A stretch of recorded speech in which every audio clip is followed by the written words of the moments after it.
ready. Yeah. So we got up a little early this morning to shoot this video. Being that I'm doing stuff at home and at the shop, thought I would share Miss Cleo. She is a soon-to-be 19-year-old African gray parrot.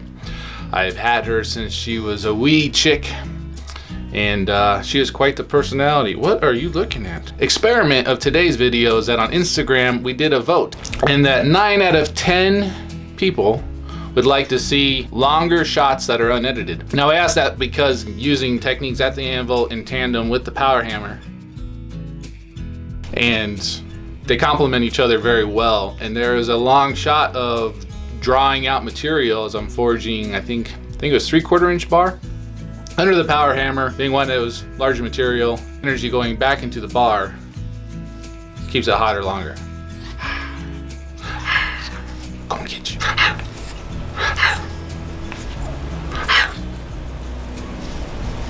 That's what we call love. So as part of the experiment, if you like longer unedited cuts, give me a thumbs up or let me know in the comments. So yeah, give me some feedback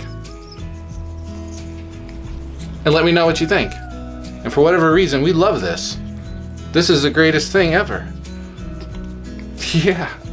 Oh, let's do this.